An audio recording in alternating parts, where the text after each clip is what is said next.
वो ठीक है ना? Actually anything serious? हाँ, उनकी हालत बहुत सीरियस है। लगातार शराब पीने के कारण उनका लीवर खराब हो चुका है और अब शराब की एक बूंद भी उनके लिए जानलेवा साबित हो सकती है। वैसे आप लोग उन्हें शराब पीने से मना क्यों नहीं करते? उन्होंने हर तरीके से कोशिश की डॉक्टर साहब, उनको डांटा, उनको प्यार से समझाया, इमोशनली ब्लैकमेल किया, लेकिन वो मानते ही नहीं। हम क्या करें आप बताइए। अब उनकी शराब छुड़ाने का और उनकी जान बचाने का एक ही तरीका है। क्या? Rehabilitation centre. वो कौन सी दवा है? ये कोई दवाई नहीं है, बल्कि ये एक ऐसी जगह है जहाँ पर दवाइयों के द्वारा शराब छुड़ाई जाती है। वहाँ सिर्फ दवाई ही नहीं दी जाती, बल्कि लेक्चर्स भी दिए जाते हैं। पेशेंट के शरीर के साथ साथ मन और दिमाग पर भी इलाज किया जाता है और वहाँ शराब पीने की आदत जड़ से मिटाने की कोशिश की जाती है। और जब मरीज शराब पीना छोड़ देते हैं तो उन्हें घर भेज दिया जाता है। डॉक्टर साहब, लेकिन इस प्रोसेस में कितना वक्त जाएगा? देखिए, हम एग्जैक्ट तो नहीं बता सकते, लेकिन 6 महीने भी लग सकते हैं या फिर सालों लग सकते हैं। ये पेशेंट की विल पावर पे डिपेंड करता है। वैसे पुणे में एक रिहैब सेंटर है, अगर आप लोग चाहें तो दामोदर जी को वहां भेज सकते हैं और मैं वहां के हेड से बात कर सकता हूँ। नहीं डॉक्टर साहब, अगर यही तरीका है तो हम तैयार हैं। ठीक है, आइए हम बाकी फॉर्मेलिटीज पूरी कर लेते हैं। हाँ चलिए।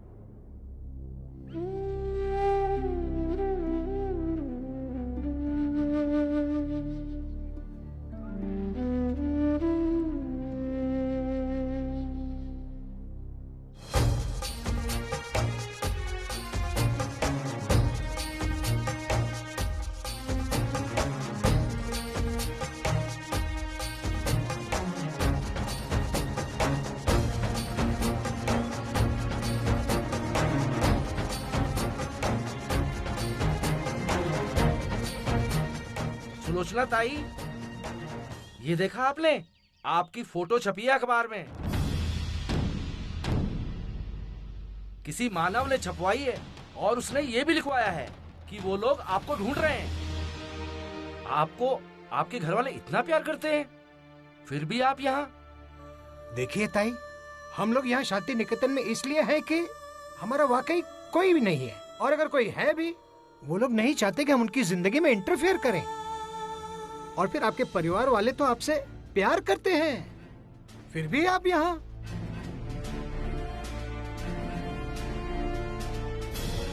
ये मानव आपका ही बेटा है ना? नहीं ताई, मैं इतनी नसीबवान कहाँ कि मेरा मानव जैसा बेटा हो। मानव मेरा दामाद है, लेकिन बेटे से भी ज्यादा प्यार करता है वो मुझे। सच कहूं तो उसने मेरे लिए जो किया है ना, उतना तो मेरे बेटे ने भी मेरे लिए नहीं किया। अब देखिए ना, बेटे ने मुझे घर से बाहर निकाल दिया और दामाद अपनी पूरी ताकत लगा रहा है मुझे ढूंढने के लिए। उसके लिए मैं अर्चना की मां नहीं हूं, उसकी मां हूं। सच कहती हूं, मैं बेटे से ज्यादा भरोसा मानव पर करती हूँ। कोई मुसीबत आए तो मेरे मुंह से अपने बेटे का नाम नहीं, मानव का नाम निकलेगा। तो फिर आप उनके घर क्यों नहीं चली जाती? या फिर वो लोग भी आपके साथ? नहीं नहीं, वो लोग तो बहुत भले हैं, बहुत अच्छे हैं। वो मेरे साथ ऐसा कभी नहीं कर सकते, लेकिन मैं उनके घर नहीं जाना चाहती। लेकिन क्यों? बेटी का ससुराल है, समाज क्या कहेगा शर्मा जी। और रीत भी यही है, परंपरा भी यही है। मैं उनके यहाँ जाऊंगी तो लोग तरह तरह के सवाल पूछेंगे और उन्हें मेरी वजह से खामखा परेशानी हो। मैं उनकी परेशानी की वजह नहीं बनना चाहती। मैं आप लोगों से हाथ जोड़कर विनती करती हूँ कि मानव को मत बताइए कि मैं यहाँ पर हूँ। आप चिंता मत कीजिए, हम में से यहाँ पर कोई भी आपके दामाद को कुछ भी नहीं बताएगा। जब तक चाहे आप हमारे साथ यहाँ पर रह सकती हैं।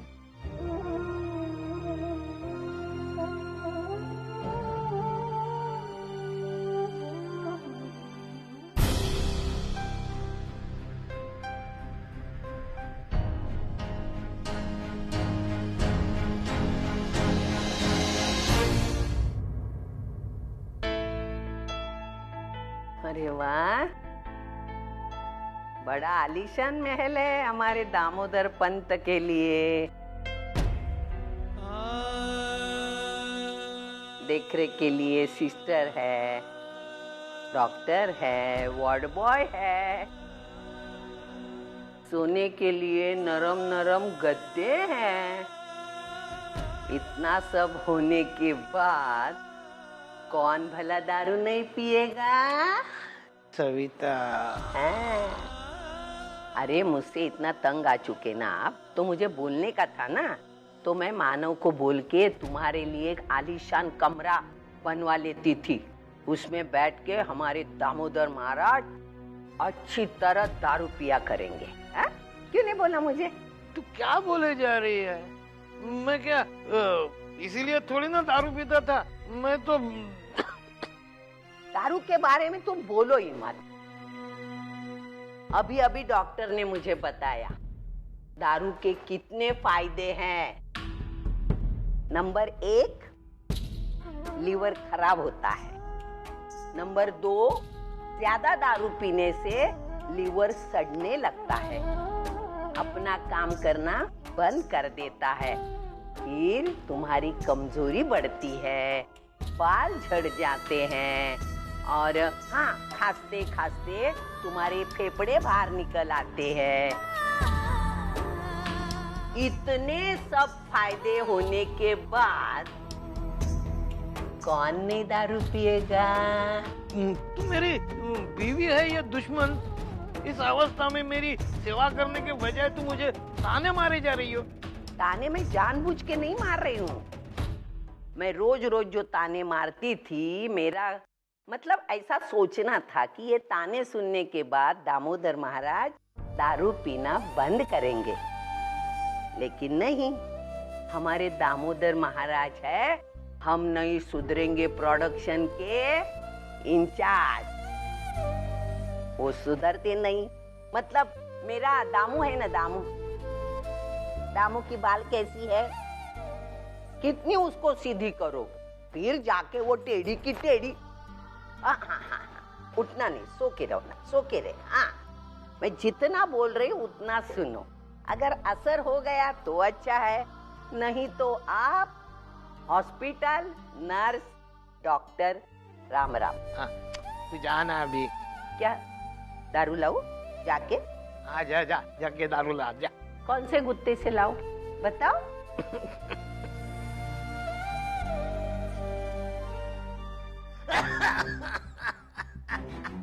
इतनी बोलती थी लेकिन सुना नहीं। दारू पीना आज दिन ब दिन बढ़ते ही जाता था तुम्हारा।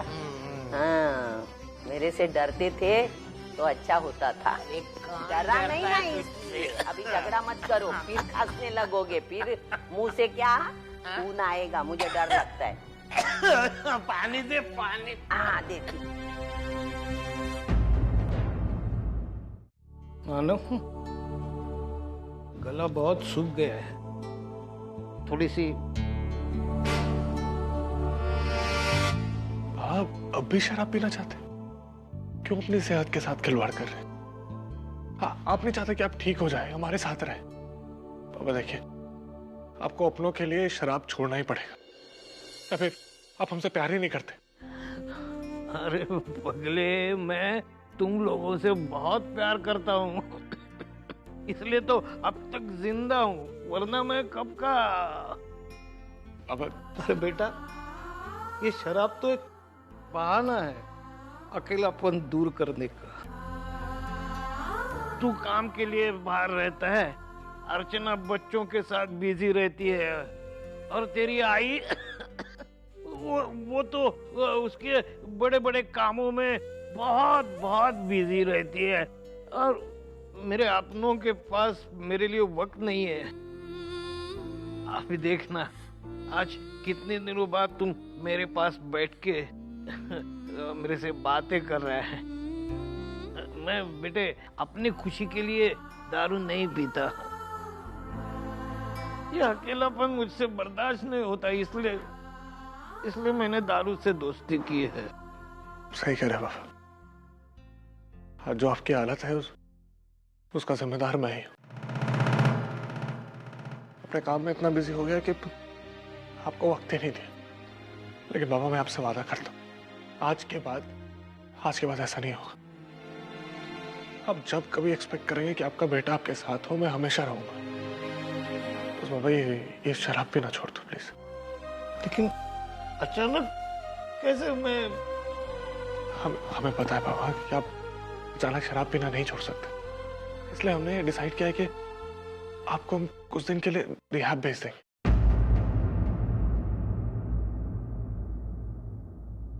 क्यों मुझे अपने आप से दूर कर रहा है?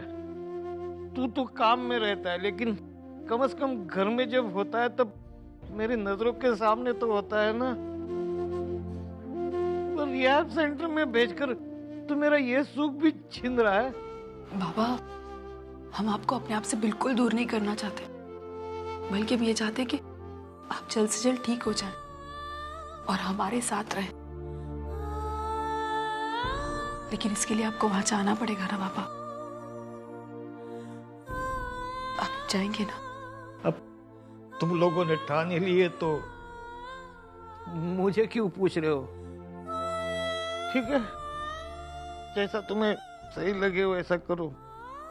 मैं जाऊंगा तुम लोगों से दूर, मैं जाऊंगा।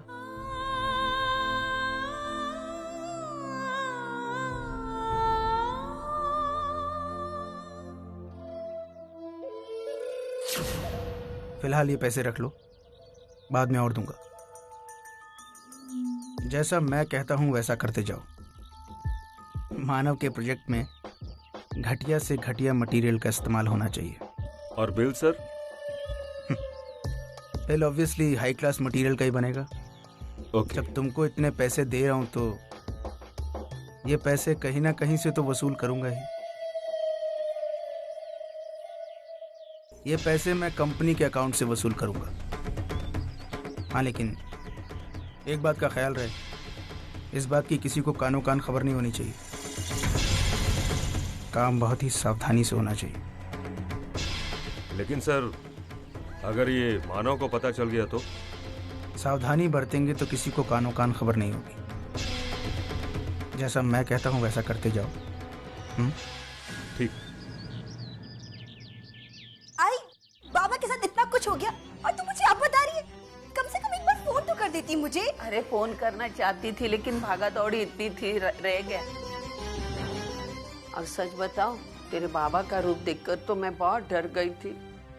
आई तू ना, अच्छा छोड़ तू ये सब बातें।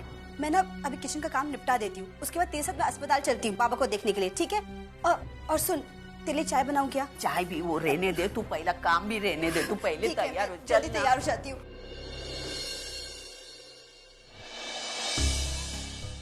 अरे ताई, कैसी है आप? कब आई? अभी आई। अरे देवा, इसे अभी आना था। अब जरूर उस फोटो वाली बात को लेकर ये मेरी टांग खींचेगी। ताई, आपने वो अखबार पढ़ा? नहीं तो। लो, इतनी बड़ी बात हो गई, आपको खबर तक नहीं? जानबूझकर बात को बड़ा चढ़ाकर बोल रही है चुड़ैल। अरे मैंने पहली बार पढ़ा ना तो मुझे विश्वास ही नहीं हुआ। बाद में जब 10 बार पढ़ा मैंने, तभी जाके विश्वास हुआ मुझे। विश्वास मतलब मैं ताई, आपकी इसमें कोई गलती नहीं है। आप जानबूझकर थोड़े ना ऐसा करेगी। नहीं, मैंने वो पेपर वाले ने तो। फिर भी ताई, ये 50,000 रुपए इनाम बहुत ज्यादा नहीं हुआ? ये क्या बोल रही है? मैंने जो पेपर पढ़ा था उसमें तो इनाम विनाम की बात ही नहीं छपी थी। ये सब क्या है? मानव ने सुलोचना के गायब होने की खबर छपवाई है और ऊपर से 50,000 का इनाम भी डिक्लेयर किया है। वही तो। 50,000 रुपया अमाउंट तो तगड़ा है। अगर मैं सुलोचना को ढूंढ निकलता हूं तो ये सब कैसे? मेरा मतलब है कि कहाँ जा सकती हैं सुलोचना आई? अरे मुझसे क्यों पूछता है? तेरे आई से क्यों पूछता है? जाके अपनी बहन से पूछना। ये सब उसका किया धरा है।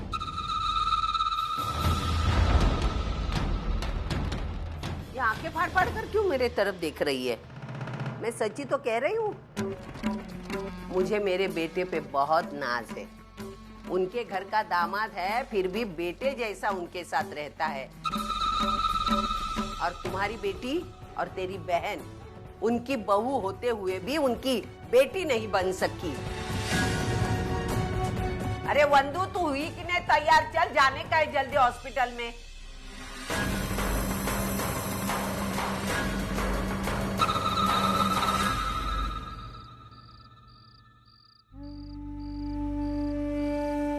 अरे ताई, आप आ गई हॉस्पिटल से? कैसी तबीयत है आपके बेटे की? क्या कह रहे थे डॉक्टर? उसकी तबीयत तो लगातार बिगड़ती ही जा रही है। डॉक्टर ने कहा है 2 दिन के अंदर अंदर ऑपरेशन करवाना ही होगा, वरना वो उसकी जिम्मेदारी नहीं लेंगे। और अगर ऑपरेशन करवाना है तो पूरे पैसे जमा करने होंगे, जो अभी मेरे पास नहीं है। मेरी तो कुछ समझ में नहीं आ रहा है, इतने कम समय में इतने पैसों का इंतजाम कैसे होगा ताई? देखिए, आप शांत हो जाइए, अब शांत हो जाइए। कैसे शांत हो जाऊं ताई? मेरा बेटा मर रहा है वहां पर। वो अच्छा है बुरा है, जैसा भी है तो मेरा बेटा। मैं उसे मरने के लिए कैसे छोड़ दूं ताई, कैसे? ताई, इस तरह निराश मत होइए। माँ की ममता में बहुत बड़ी कृपा होती है, इतनी कि वो बापा को कृपा करने पर मजबूर कर देती है। मुझे विश्वास है कि बापा आपकी जिंदगी में उम्मीद की किरण जरूर जगाएंगे। आप चिंता मत कीजिए। आपने सुबह से कुछ खाया नहीं है, मैं आपके लिए खाना लेकर आती हूँ।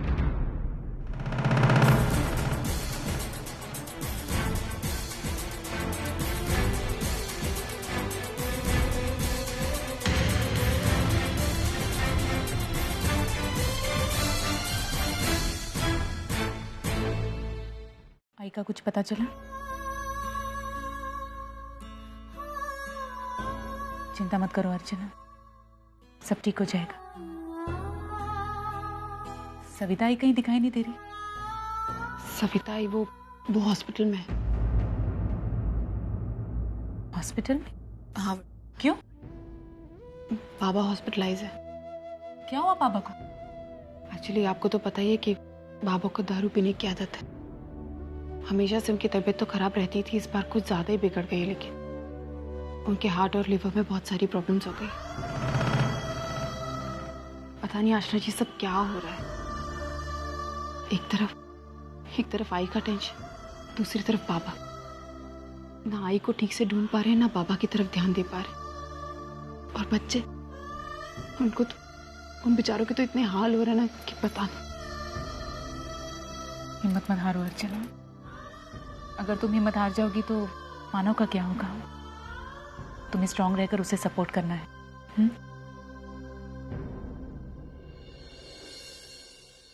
आशना जी, आप? मानव, आप लोग बैठिए, मैं चाय लेकर आती।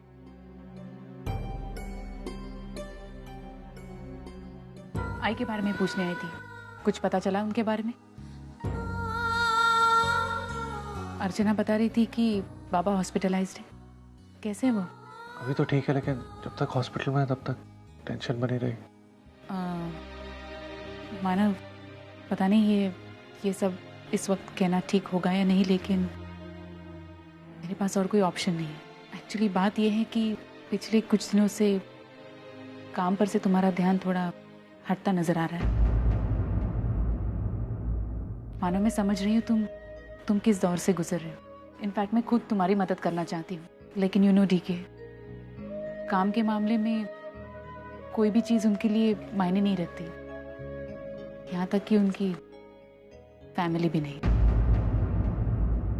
और मैं नहीं चाहती कि मेहनत कर तुम इतने अच्छे पोजीशन पर पहुंचे हो, वो किसी भी वजह से डाउन हो जाए। आशा जी, आप ही बताइए मैं क्या करूं? जब तक आई नहीं मिल जाती, जब तक पापा की तबीयत ठीक नहीं हो जाती, तब तक मैं काम कैसे करूंगा? आज ही अखबार में दिया, अभी तक एक मिनट। हेलो हेलो, मैं मानव देशमुख से बात कर सकती हूँ? हाँ बोल रहा हूँ। आप कौन? मुझे आपको सुलोचना जी के बारे में कुछ इन्फॉर्मेशन देनी है। क्या?